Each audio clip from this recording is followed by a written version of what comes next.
So you're looking at two-stroke dirt bikes and thinking, wait, why is there a motocross version and an enduro version of basically the same bike? Or maybe you didn't even realize that there were two different versions, because at first glance, they seem almost identical. Same displacement, same engine, but in reality, they ride totally different from one another. Let's break it down, because this is one of those topics that confuses a ton of riders until they actually get the chance to ride both types of bikes. In this video, I'm going to go over what type of riding each of these bikes were designed for, how they actually feel to ride, and explain a bunch of other subtle differences between motocross and enduro two-strokes that often get overlooked. But before we get into that, I want to tell you about Slacker. If you barely ever set your sag, you're not alone. It's an essential task that often gets overlooked because it's kind of a pain. It normally requires multiple people, you're fiddling around with balancing the bike and trying to read a tape measure all at the same time. Yeah, I mean, I'd rather just be riding the bike too. Well, with the Slacker digital sag tool, you can check your sag in less than 5 minutes, all by yourself. It turns a super annoying task into a piece of cake, so you can get back to riding. And because you're watching Soup Moto, you can get your own digital sag tool from Slacker for 40% off using the code SOUP, S-O-U-P, at checkout. Now, back to the video. In order to properly explain the differences between enduro and motocross two-strokes, we first have to understand the purpose of each of these bikes. Motocross bikes are built for short, intense bursts of riding, wide open throttle, jumps, whoops, fast corners, and relatively short motos. Usually 10 to 15 minute motos for amateurs and 20 to 30 minute motos for the pros. Enduro bikes, on the other hand, are built for everything outside the track. Tight woods, rocks, roots, hills, and hours of riding where traction matters more than super fast acceleration. Now, there is a bit of a middle ground between motocross and enduro bikes, which I'd categorize as cross-country bikes. Think of your KTM XC models. Cross-country bikes are built for hare scrambles, GP racing, and things of that nature. Think faster and more flowy than enduro riding, essentially motocross riding but on wider trails in the woods and not really with jumps. KTM's two-stroke line is actually a great case study if you want to dive deeper into the specs of each type of bike, but that's another video for another day. In short, if you want to do your own research on that, the SX models are for motocross, XC are the cross-country bikes, and the XCWs are the enduro bikes. Now, I will touch briefly on those cross-country bikes later in the video, but most of this video is going to focus on the differences between the two extremes of the motocross and enduro bikes, rather than that gray area in the middle. So now that you know the purposes behind why each of these two strokes are built, we can better explain what that actually means when you throw a leg over the bike and ride it. I'd like to start off with what, in my opinion, is one of the biggest factors in choosing a bike, and that is power delivery. Now, just as a disclaimer, I'm not a mechanic, but I do have more than 20 years of dirt bike riding experience on all different types of bikes and terrains, everything from motocross to enduro riding on 4-strokes, 2-strokes, race bikes, trail bikes, electric bikes, everything in between. And I would consider myself an average rider when it comes to skill level. Now, with that being said, I am going to talk a little bit about mechanical stuff to the best of my ability and knowledge. But if you'd like a deeper understanding of the engineering behind the things I'm about to discuss, I'd recommend talking to an actual mechanic. However, based on my riding experience, I feel like I have a good sense of how different bikes feel to ride. So that's going to be the basis of this discussion. On a motocross two-stroke, the power band hits hard. The porting, ignition timing or carb tuning, and exhaust are all tuned for maximum punch when you twist the throttle. These bikes want to live on the pipe. That's where they're the happiest. Maybe you've seen some of my other videos where I say you need to ride a 125 like you're trying to blow it up. This is exactly why I say that, because motocross two-strokes deliver most of their power higher up in the RPM ranges, so it's imperative to keep them there. Of course, the feel of a small displacement two-stroke like a 125 compared to a larger displacement two-stroke like a 250 is gonna feel very different. The motocross 250 two-stroke is gonna feel much more linear than the 125, but it is still gonna punch way more than an Enduro 250 two-stroke. This burst of power, or punch as I've been describing it, is often referred to as the power band on a two-stroke. The band, or range, in the RPMs where the power hits or surges. Now, in my opinion, describing this surge of power or punch as the power band is kind of misleading to newer riders or those who haven't ridden two-strokes with different types of power delivery. I feel that because the power band on one bike can be punchy and peaky, whereas the power band of another bike can be very flat and linear, describing the power band as the sort of punch or surge of a two-stroke, it kind of doesn't make a whole lot of sense, because technically the power band is just like I said, it's the range of power, or the range of RPMs where the bike creates power.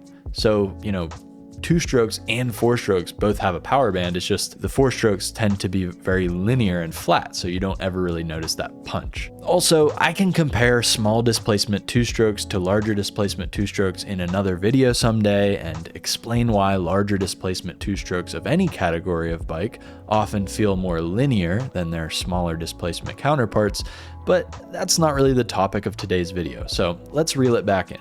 Essentially, motocross two-strokes have a power delivery that has a punch to it because motocross riding prioritizes acceleration over everything else. Enduro two-strokes, on the other hand, are tuned for smoother, broader torque. The goal is control, not outright horsepower. You'll see things like lower compression, heavier flywheels, and milder ignition maps or carb tuning to keep the bike from lighting up the tire every time you touch the throttle, like what would happen on a motocross bike. In Enduro, especially the more technical stuff, wheel spin is usually the enemy.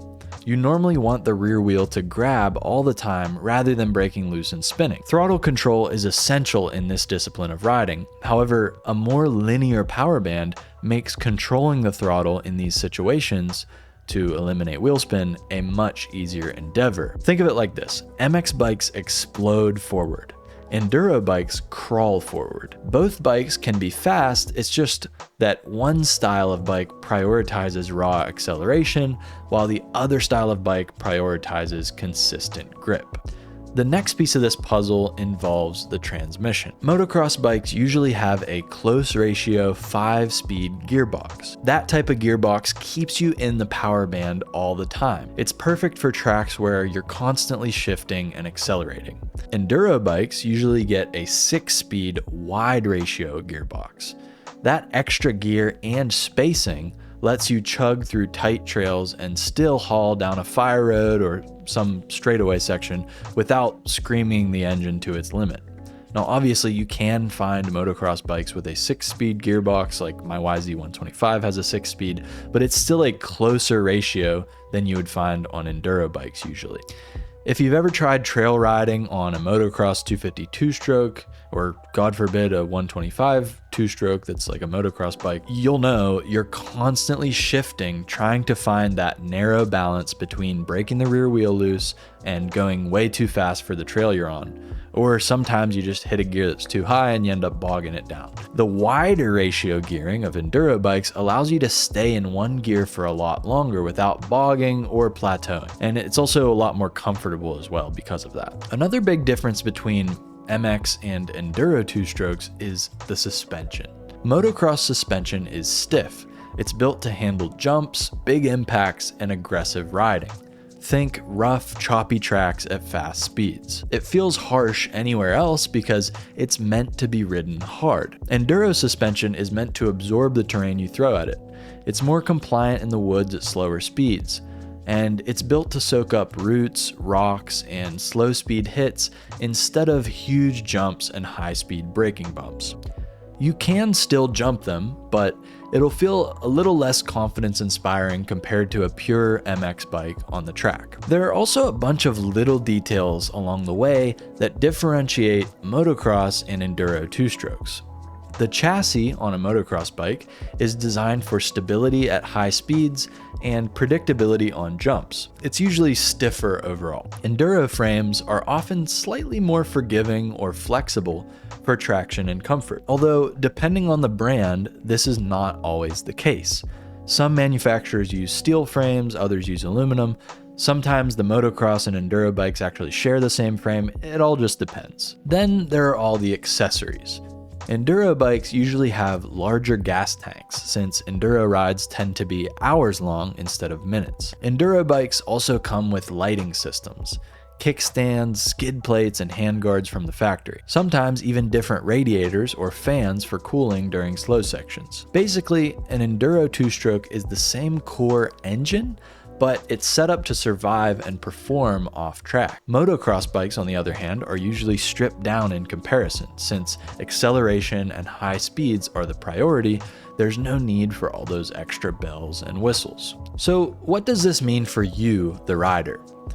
The biggest difference you'll notice isn't on paper, it's how these bikes feel. Motocross bikes are razor sharp, twitchy, and they reward aggression. Enduro bikes are calmer, more planted, and let you ride for longer with less effort. If a motocross bike feels like a sprinter, the enduro bike feels like a marathon runner. So what if you bought the wrong bike? Let's say all that was available on Facebook Marketplace in your area and budget was a motocross spec YZ250, but you do mostly woods riding. Can you still ride that bike in the woods? Absolutely. You can ride a motocross bike in the woods. Tons of people do. But you'll work harder. And you can take an enduro bike on the track, but it'll feel a little soft and a bit lazy out of the turns. If you mostly ride tighter, techy woods and single track, I'd recommend you go with an enduro two-stroke.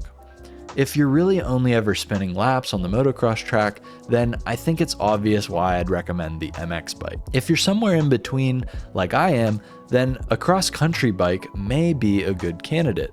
But in this case, what it really comes down to is knowing how each type of bike is going to feel so that you can make the right decision for your specific circumstances. Now, if you do get a bike that's not really meant for the type of conditions you're riding, you can always change out your sprockets or do other modifications like a low compression head, flywheel weight, different exhaust, you name it. So these bikes aren't necessarily stuck riding only one type of terrain. But if you do have the ability to do so, it's usually better to buy a bike that is purpose-built for exactly the type of riding you plan on doing, rather than trying to mold a different kind of bike to fit. So yeah, that's the real difference between a motocross two-stroke and an enduro two-stroke.